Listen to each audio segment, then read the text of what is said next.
യേശു ചെയ്തു തരുമെന്ന് പറഞ്ഞ 7 കാര്യങ്ങളാണ് നമ്മളിവിടെ പറഞ്ഞത്. यीशु मसीह ने हमारे लिए करके दूंगा ऐसे 7 बातों को हम लोग यहाँ पर बताया गया.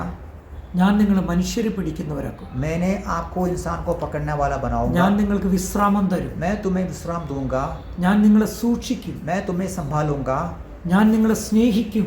मैं आपको प्रेम करता हूँ. എൻ്റെ നാമത്തിൽ ചോദിച്ചാൽ ഞാൻ നിങ്ങൾക്ക് ചെയ്തു തരും. मेरे नाम से जो कुछ तुम मांगते हैं मैं तुम्हारे लिए करके दूंगा. ഞാൻ നിങ്ങളെ അനാഥരായി വിടുകയില്ല, ഞാൻ തിരിച്ചു വരും. मैं तुम्हें अकेला नहीं छोड़ेगा, मैं आने वाला हूँ. ഞാൻ നിങ്ങൾക്ക് വേണ്ടി പരിശുദ്ധാത്മാവിനെ നൽകും. मैं तुम्हारे लिए पवित्र आत्मा को दूंगा. അപ്പോൾ ഒരു കാര്യം ഞാൻ ചിന്തിക്കുക, ചെയ്തു തരുമെന്ന് പറഞ്ഞ കർത്താവ് ആരാണ്? मैं एक बात सोच रहा हूँ, करके दूंगा ऐसे बोलने वाला प्रभु कौन है? കാരണം ഈ ഡിസംബർ മാസം ലോകമെമ്പാടും യേശുക്രിസ്തുവിൻ്റെ ജനനം ആഘോഷിക്കുമ്പോൾ അത് സകല ലോകത്തിനുള്ള സന്തോഷമാണ്. ये आने वाले दिसंबर महीना में दुनिया के सारे लोग यीशु मसीह का जन्मदिन मना रहा है.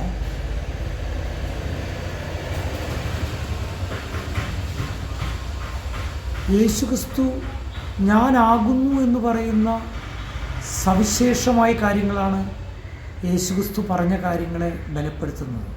यीशु मसीह ने जो कहा मैं हूँ, ये बात है हम सबको दृढ़ करते हैं. അത് യോഹന്നാൻ്റെ സുവിശേഷം 6-ാം അധ്യായം 35-ാമത്തെ വാക്യം നമുക്ക് ആദ്യം എടുക്കാം. इसी के आधार पर एक वचनों को पढ़ेंगे. यूहन्ना का सुसमाचार 6 अध्याय का 35 पद हम पढ़ेंगे.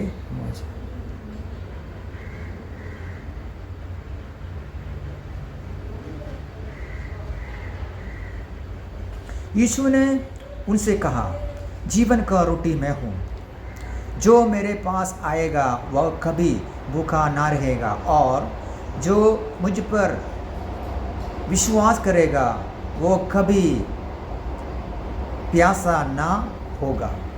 ഒരു കാര്യം മനസ്സിലാക്കണം. एक बात हमको समझना है.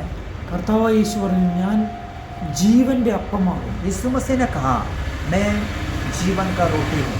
അത് നമ്മുടെ ഗോതമ്പിൻ്റെ റൊട്ടിയല്ല. ये तो हमारे गेहूं का रोटी के बारे में नहीं बता रहा हूँ. നമുക്കൊക്കെ ആത്മാവുണ്ട്. हमको आत्मा है. എത്ര ഭക്ഷണം കഴിച്ചാലും സമാധാനമില്ലെങ്കിൽ നമുക്ക് ഉറക്കം വരില്ല. कितनी हम खाएंगे तो भी अगर शांति नहीं तो हम सो नहीं पाएगा.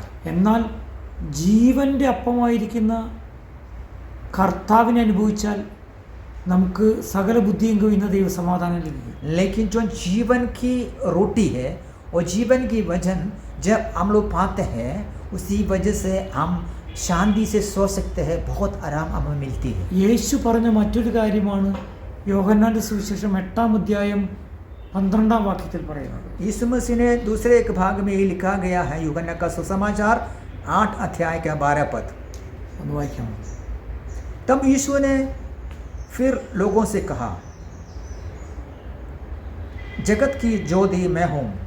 ജഗത് കെ ജ്യോതി കർത്താവായ യേശുവാണ്. दुनिया का जगत का ज्योति मेरा यीशु मसीह है. എന്ന് പറഞ്ഞാൽ ഇരുട്ടിലിരിക്കുന്ന ഏത് വ്യക്തിക്കും പ്രകാശം പരത്തുവാൻ കഴിയുന്ന ഏക വ്യക്തിത്വമാണ് യേശുക്രിസ്തു. इसका मतलब ये है जो अंधेरे में जो पड़े हैं, अंधेरे में जो जी रहा है, वो लोग के जीवन में उजियाला देने के लिए हमारा परमेश्वर सदा सर्वदा विश्वासी है. മാത്രമല്ല ആ യേശുവിനെ പിൻപറ്റിയാൽ, യേശുവിൻ്റെ മുഖത്തേക്ക് നോക്കിയാൽ ആ പ്രകാശം നമുക്ക് ലഭിക്കും. जो लोग यीशु मसीह के पीछे होते हैं, यीशु मसीह के चेहरा पर हम देखते हैं, वो यीशु मसीह का ज्योति हमें भी मिलेगा. അതുമാത്രമല്ല യേശുക്രിസ്തു തന്നെക്കുറിച്ച് പറഞ്ഞ മറ്റൊരു കാര്യമാണ് യോഹന്നാൻ്റെ സുവിശേഷം 10:7. दूसरे के बाद यीशु मसीह अपने आप से आपके द्वारा कहा है. ये यूहन्ना का सुसमाचार 10 अध्याय का 7 पद. അവിടെ എഴുതിയിരിക്കുന്നത് ഞാൻ ആടുകളുടെ വാതിലാകുന്നു. तब यीशु ने उनसे फिर कहा, मैं तुमसे सच सच कहता हूँ कि भेड़ों की द्वार मैं हूँ. എന്ന് പറഞ്ഞാൽ ആടെന്ന് പറഞ്ഞാൽ ഒരു പേടിയുള്ളൊരു ജീവിയാണ്. इसका मतलब ये है जो भेड़ डरते हुए एक जानवर है, डर है इसको। എന്ന് പറഞ്ഞാൽ ഒരു മുയൽ വിചാരിച്ചാൽ ആടുകളെ പേടിപ്പിക്കാൻ പറ്റും. इसका मतलब यही है, एक खरगोश तो अगर चाहते हैं मैं भेड़ों को डरवा देंगे, हो सकते हैं। മാത്രമല്ല അതിന് വലിയ ബുദ്ധിയുള്ളൊരു ജീവിയാന്ന് പറയാൻ പറ്റില്ല ആട്. इतना नहीं कर पाएगा ये भेड़, तो इतना बुद्धि का एक जीव ऐसे बोल नहीं पाएगा। പക്ഷെ ആകെ ഒരു പ്രത്യേകതയുണ്ട്. लेकिन उनके लिए एक प्रत्येकता है, അതിന് യജമാനൻ്റെ ശബ്ദം കേൾക്കാൻ പറ്റും, പേര് ചൊല്ലി വിളിച്ചാൽ അനുഗമിക്കാനും പറ്റും. इसका एक प्रत्येकता यही है, जो उसकी जो मालिक को जानता हूँ, मालिक जब उन नाम से जो पुकारते हैं वो सुनते हैं। അതിൻ്റെ അർത്ഥം യേശുക്രിസ്തുവിൻ്റെ ശബ്ദം കേട്ട് പുറകെ നമുക്ക് അനുഗമിക്കാൻ പറ്റും. इसका मतलब यही है, यीशु मसीह का आवाज़ सुनकर उनके पीछे हमको जा सकते हैं। മറ്റൊരു പ്രത്യേകത, എത്ര എതിരാളികളുണ്ടെങ്കിലും എത്ര ക്രൂര ജാൻവാറുകളുണ്ടെങ്കിലും ഒരു ഇടയനുണ്ടെങ്കിൽ ആടുകൾക്ക് ഭയങ്കര സുരക്ഷിതത്വമാണ്. इतना ही नहीं है, कितनी बड़ी घोर जंतु है तो भी, कितनी बड़ी विरोध करने वाला बात है तो भी, एक मालिक हमारा साथ है तो हमें कोई डर नहीं है। അതുകൊണ്ടാണ് യേശു പറയുന്നത്, ഞാൻ ആടുകളുടെ വാതിലാകുന്നു. അതുമാത്രമല്ല, യോഹന്നാൻ്റെ സുവിശേഷം 10:11 ഞാൻ നല്ല ഇടയനുമാകുന്നു എന്നാണ് പറയുന്നത്. इसलिए प्रभु ने यीशु मसीह ने कहा, मैं भेड़ों की दरवाजा हूँ।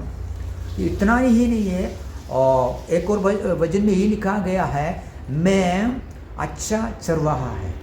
നമുക്ക് ആടുകളെ പുറകിൽ നിന്ന് പിടിച്ച് തള്ളി ഫ്രണ്ടിൽ കൂടെ നടത്താൻ പറ്റില്ല. हम लोग को जो भेड़ों को जो पीछे से धक्का मार कर चला नहीं पाएगा। എന്നാൽ അതേസമയം ഒരു ഇടയൻ്റെ പുറകിൽ ആടുകൾ വളരെ സമാധാനത്തോടെ കടന്നു പോകും. लेकिन जो चरवाहा के पीछे भेड़ बकरी बहुत शांति के साथ चलते हैं। ഇനി യേശു പറഞ്ഞ മറ്റു 3 കാര്യങ്ങൾ ആത്മീയ തലത്തിൽ നമ്മളെ ഉയർത്തുന്നതാണ്. यीशु मसीह ने और भी 3 बातों को कहा है, वो हमारे आत्मिक जिंदगी को बढ़ाते हैं। നിങ്ങൾക്ക് എത്ര പേർക്ക് ഇപ്പോഴത് ശരിക്കും മനസ്സിലാകുമെന്ന് എനിക്ക് അറിഞ്ഞുകൂടാ. आप लोग कितने लोगों को अच्छी समझ सकते हैं, मुझे पता नहीं। കാരണം നമ്മളെല്ലാം ഈ ഭൂമിയിൽ നന്നായി ജീവിക്കാൻ ആഗ്രഹിക്കുന്നവരാണ്. कारण है, हम सारे लोग ये धरती पर अच्छी रीति से जीने चाहते हैं। മനുഷ്യൻ്റെ ഏറ്റവും വലിയൊരു പ്രത്യേകത മരണഭയം ഉണ്ടെന്നുള്ളതാണ്. मनुष्य का, सारे मनुष्यों का इसी का प्रत्येकता है, सबके जीवन में मृत्यु का भय है। അതിന് ജയിക്കുന്ന യേശുവിൻ്റെ പ്രത്യേകത ആണ് യോഹന്നാൻ്റെ സുവിശേഷം 11:25 പറയുന്നത്. वो भय से छुटकारा देने वाला, उसको भय को जीतने वाला एक बात प्रभु के वचन में हम लोग देख सकते हैं। 11:25 उसमें यूहन्ना का सुसमाचार 11 अध्याय का 21 पद। ഇത് വായിക്കാമോ? ഞാൻ പുനരുത്ഥാനവും ജീവനുമാകും.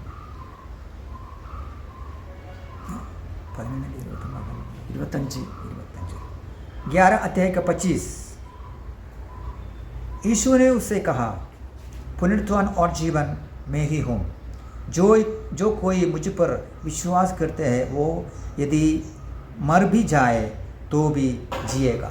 എന്ന് പറഞ്ഞാൽ ഈ ലോകത്തിലുള്ള ജീവിതമല്ല മനുഷ്യൻ്റെ ജീവിതത്തിൻ്റെ അവസാനം.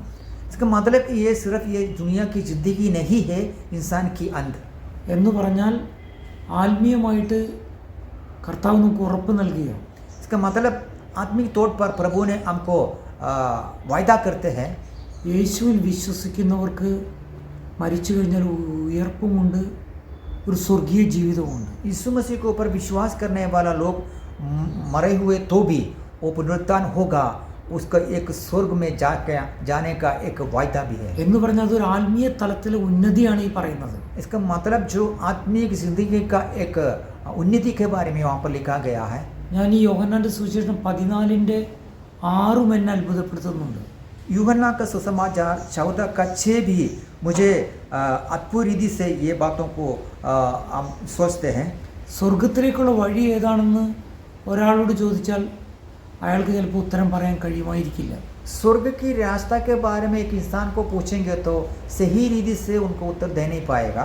മരിച്ചു കഴിഞ്ഞ ഒരു വ്യക്തി പിന്നെ എങ്ങനെയാണ് സ്വർഗത്തിലേക്ക് പോകുന്നതെന്ന് ചോദിച്ചാൽ നമുക്ക് ഉത്തരം പറയാൻ പറ്റില്ല. मरे हुए व्यक्ति मरने के बाद कैसे स्वर्ग में जाते हैं उसी के लिए भी सही रीति से हमको उत्तर दे नहीं पाएगा. മാത്രമല്ല ആരെങ്കിലും പറഞ്ഞ സാങ്കല്പിക കഥകളെ ആസ്ഥാനമാക്കിയല്ല നമുക്കിതിന് ഉത്തരം പറയേണ്ടത്.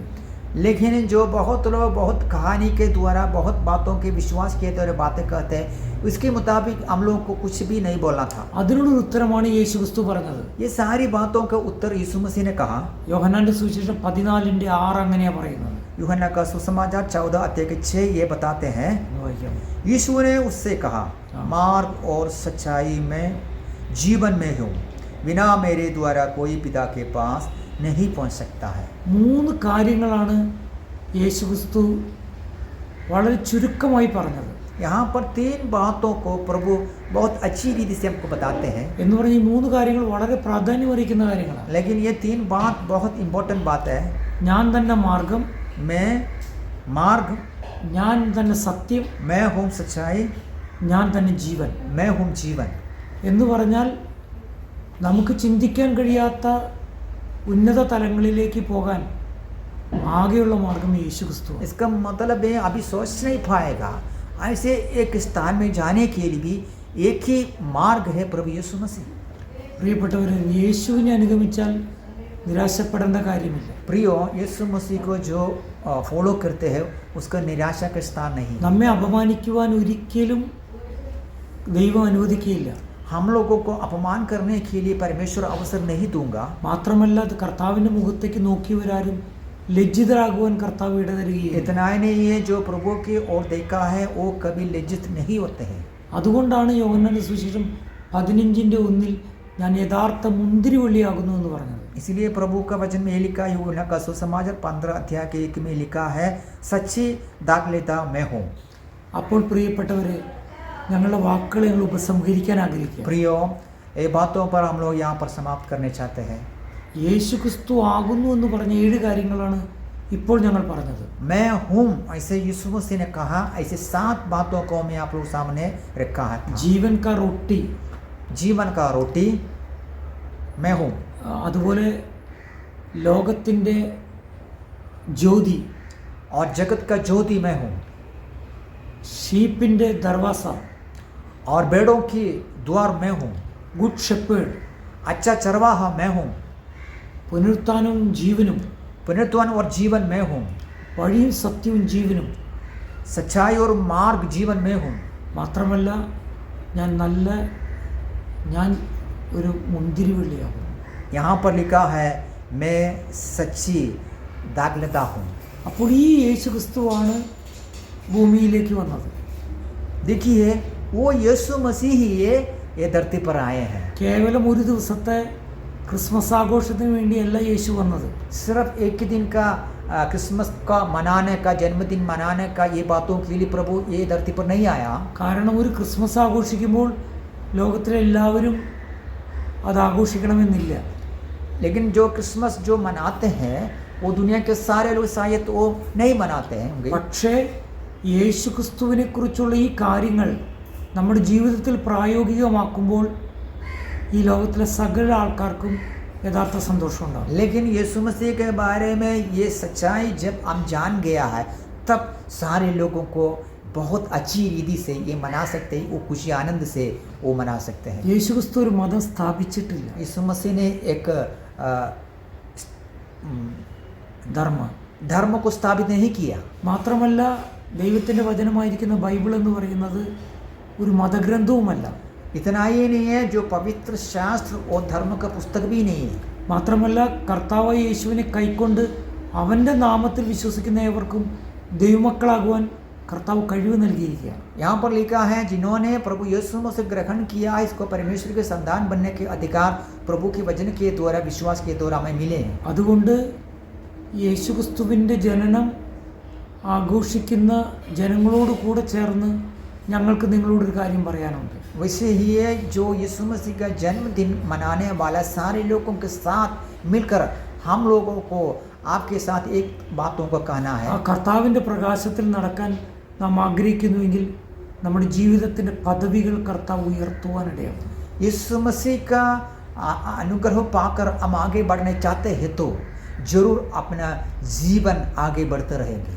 അതിനായിട്ട് ഞങ്ങൾ നിങ്ങളെ ആഹ്വാനം ചെയ്യുകയാണ്. उस बातों के लिए मैं आप लोग को बुला रहा है और एनकरेज कर रहा हूँ।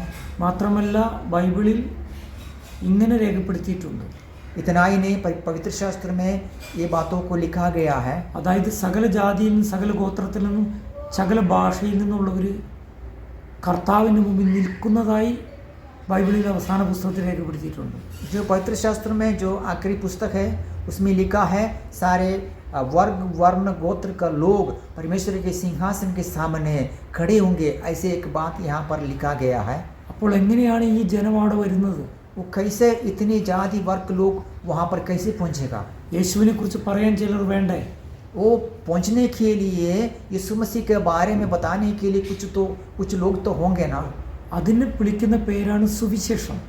वो बोलने वाला, वो काम करने वाला लोगों को चाहिए, उसको बताते हैं सुसमाचार। ആ സുസമാചാർ ആരെങ്കിലും പറയാതെ കേൾക്കുമോ? वो सुसमाचार अगर सुनने के लिए किसी ना किसी व्यक्ति को वो प्रचार करना होगा। അതുകൊണ്ട് ഈ സമയത്ത് സുവിശേഷം അറിയിക്കാനുള്ളൊരു ആഹ്വാനം ഞങ്ങൾ നിങ്ങൾക്ക് നൽകുകയാണ്. इसीलिए इस समय सुसमाचार सुनाने का एक आह्वान मैं आप लोग को दे रहा हूँ। സുവിശേഷത്തിൽ തന്നെ ഒരു വ്യക്തിയെ രക്ഷിക്കാനുള്ള ശക്തിയുണ്ട്. ये सुविशेषम मतलब जो सुसमाचार में ही है, वो सुनने वाला व्यक्ति को उनको जीवन को उद्धार करने की ताकत सुसमाचार में है। മാത്രമല്ല ഈ ദൈവവചനമായിരിക്കുന്ന ബൈബിളിന് ഒരു മനുഷ്യനെ ശക്തീകരിക്കാനുള്ള കഴിവുണ്ട്. इतना ही नहीं, जो पवित्र शास्त्र में ऐसे एक एक वचनों को एक व्यक्ति को सामर्थ्य और शक्ति देने का ताकत है वचन में। അതുകൊണ്ട് നിങ്ങൾക്കെല്ലാവർക്കും ക്രിസ്മസിൻ്റെ ആശംസകൾ ഞങ്ങൾ അർപ്പിക്കുന്നു. इसलिए आप सारे लोगों को जो क्रिसमस का शुभकामना हम लोग देता हूँ। ദൈവനാമം മഹത്വപ്പെടുമാറാകട്ടെ. परमेश्वर का नाम की महिमा हो, आमीन।